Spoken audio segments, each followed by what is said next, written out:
Bonjour à tous et bienvenue dans la 5e partie de cette vidéo, le pervers narcissique, qui est-il vraiment? Alors aujourd'hui, nous allons parler des signes et symptômes de la perversion narcissique, comment se manifeste cette pathologie, comment reconnaître un PN ou comment un PN peut-il se reconnaître, comment mettre des mots sur un profil qui avance masqué et qui pourtant n'est pas si invisible.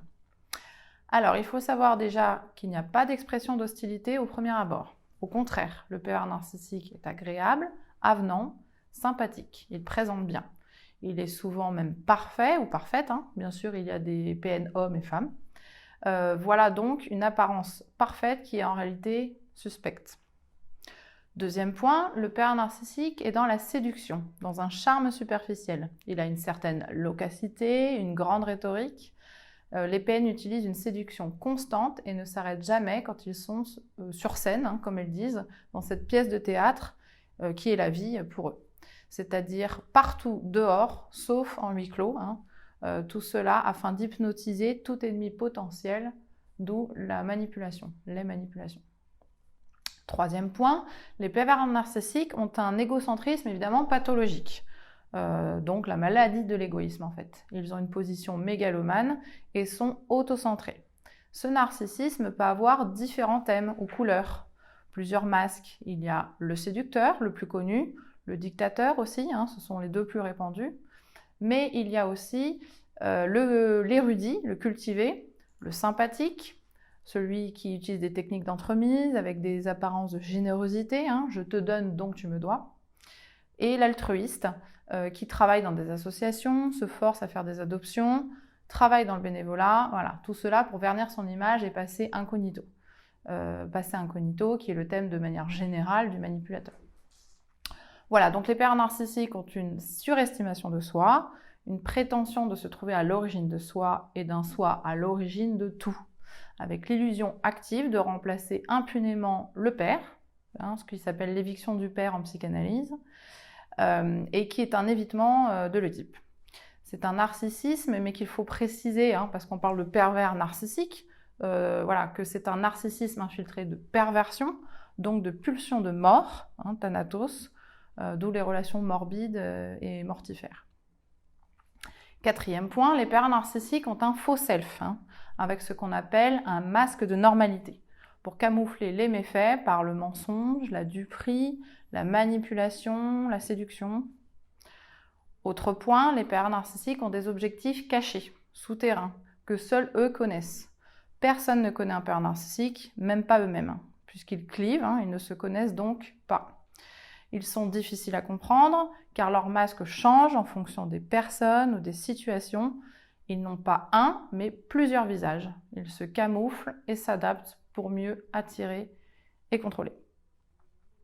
Sixième point, les pervers narcissiques ont ce qu'on appelle une cécité émotionnelle, une insensibilité, un manque d'empathie et de compassion pour autrui.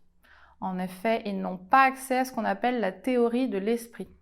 Ils peuvent juste déduire les volontés des autres grâce aux signes comportementaux, comme les personnes atteintes de psychopathie. Ils peuvent voir les signes de force ou de faiblesse de l'animal en face d'eux, mais ils ne peuvent pas ressentir les émotions primaires chez l'autre. C'est une relation très archaïque. Ça les empêche d'être perturbés en fait par leur propre comportement vers les autres. Le cynisme pervers, les moqueries, le mépris, la pensée poison, les attaques, ce qui peut être très dangereux psychologiquement et physiquement pour les autres. Ils ont des difficultés, voire une incapacité en fait de pleurer. Les victimes appellent souvent ça leurs larmes de crocodile, dû à leur blocage et leur froideur émotionnelle.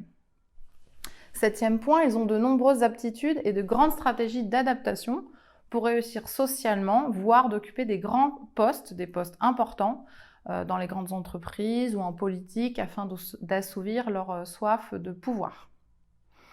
Huitième point, ils ont une dépression latente qui plane en fond, mais qui ne se manifeste pas grâce à leur pathologie du trouble de la personnalité, qui vient les protéger de cette dépression. Leur narcissisme est un pare-feu, en quelque sorte, à la décompensation. Neuvième point, les pervers narcissiques utilisent de nombreuses techniques de manipulation. Quelques exemples, le love bombing, les techniques d'entremise, le chantage, le silence, le gaslighting, les mensonges pathologiques, la duperie, le hoovering et plein d'autres. 10e point, il y a un écart entre leurs ambitions idéales et leurs possibilités personnelles, ce qui les amène à leurs limites et leurs échecs qui sont cruellement ressentis par eux. D'où leur saut d'humeur, et qu'on pense parfois d'ailleurs qu'ils sont bipolaires. Face aux échecs, ils éprouvent une honte et un dégoût d'eux-mêmes qui se projettent sur les autres. Autre point, les pervers narcissiques sont dans la fausseté et l'hypocrisie en raison de leur faux self extrême. 12e point, ils ont une grande intolérance à la frustration, comme aux incertitudes d'ailleurs. Point suivant, les pervers narcissiques sont dans les évitements dus au registre phobique et dans le déni de tout conflit intérieur, d'où les mensonges, le clivage, afin de recréer une nouvelle réalité qui sera la leur. 14e point, ils sont dans le déni de l'altérité, un déni pathologique de l'existence de l'autre, qui est un déni du sexe féminin en psychanalyse. Autre point, les pervers narcissiques ont des mécanismes de projection très forts. La projection, c'est le fait de voir chez l'autre ce qu'ils sont eux en réalité, puisqu'ils ont une incapacité de voir l'autre, ils ne peuvent pas voir l'autre et ils ne peuvent pas se voir eux-mêmes. 16e point, ils ont une crainte abandonnique très forte de perte de l'objet, d'où le fait qu'ils ne veulent jamais abandonner leur victime, leur doudou en quelque sorte. Objet rassurant, mais objet, comme on a vu, et pas une relation de sujet. 17e point, ils ont beaucoup d'anxiété et d'angoisse, beaucoup de phobie également. La plus connue, c'est la peur de vieillir, de mourir, surtout le processus de vieillissement qui leur rappelle qu'ils ont une finitude et qu'ils ne sont pas tout-puissants et qu'ils vont mourir comme les autres. L'autre phobie la plus répandue chez les PN, c'est la phobie de la solitude, interdépendante à leur fonctionnement fusionnel évidemment. 18e point, les pervers narcissiques ont une absence de moralité et une absence assez élevée d'honnêteté, avec des mensonges répétés par exemple, et ils sont souvent dans l'escroquerie. Point suivant, les pervers narcissiques vivent dans une tension agressive avec les autres, qui sont vus comme des ennemis. Ils sont dans la rancœur, le ressentiment, qui se caractérisent dans l'indiscipline, la moralité, l'inadaptabilité, la surnoiserie, un comportement vindicatif, une rébellion, une perfidie, une traîtrise, un cynisme, une hypocrisie, etc. 20e point, les pervers narcissiques ont une vision paranoïde perpétuelle. Même face à des gens qu'ils connaissent depuis longtemps et qui ont fait leurs preuves, ils sont méfiants et paranoïaques. Ils interprètent tout comme un signe de potentielle dangerosité, effective dans le passé de leur enfance, mais d'où une puissante nécessité défensive et leur narcissisme, l'autocentration, la toute-puissance. Point suivant, ils ont de nombreux effets de dissociation. En effet, leur psychisme utilise le clivage, qui est un mécanisme de défense psychotique. Autrement dit, moi c'est bien, l'autre c'est mal. Ce clivage trie les souvenirs et crée les oublis nécessaires à la préservation psychique. C'est pour cela qu'on entend souvent un PN dire « je n'ai jamais dit ça », qui est un mélange entre mythomanie et un réel oubli dû au clivage. En gros, il n'y a pas de vérité, il n'y a que la mienne. Je transformerai ma vision de la vie afin que tout autour de moi résonne à ma façon et me donne raison. J'ai raison donc et les autres ont tort. Voilà. Ce mécanisme évidemment est assez grave et révèle la psychose blanche. Ça rend les victimes assez folles, entre guillemets bien sûr, dans une confusion mentale qui s'appelle le gaslighting. 21e point, les violences verbales et psychologiques caractérisent un pervers narcissique car elles sont invisibles. C'est ce qu'on appelle les violences sourdes, les violences qui ne font pas de bruit ou qui ne font pas de traces. Mais il n'y a pas que les violences invisibles, même si un PN évite en général de frapper pour ne pas laisser de traces, c'est intentionnel, il l'exprime en thérapie. Ils craquent souvent dû à leur saut d'humeur, leur crise émotionnelle, et un PN peut être également dans la violence physique. Un nombre significatif de féminicides est dû à des pervers narcissiques malheureusement, donc même si leurs mécanismes sont invisibles, ne fermons pas les yeux. 22e point, ils connaissent une irritabilité prononcée. En gros, c'est assez facile d'énerver un PN malheureusement, et quand ils craquent, il ne faut pas être dans les parages. Ils se sentent facilement en danger, de manière irréelle et paranoïaque, et attaquent facilement. Autre point, ils sont souvent dans l'obstination, dû à leur profil obsessionnel. Ils sont rigides, ils font les mêmes choses dans les mêmes endroits depuis des années et des années. Ce sont des collectionneurs, etc. 24e point, ils ont ce qu'on appelle une passion haineuse, caractérisée par une idéalisation et une désidéalisation de l'objet, de la victime. Symptôme commun, par exemple, avec le trouble de la personnalité borderline.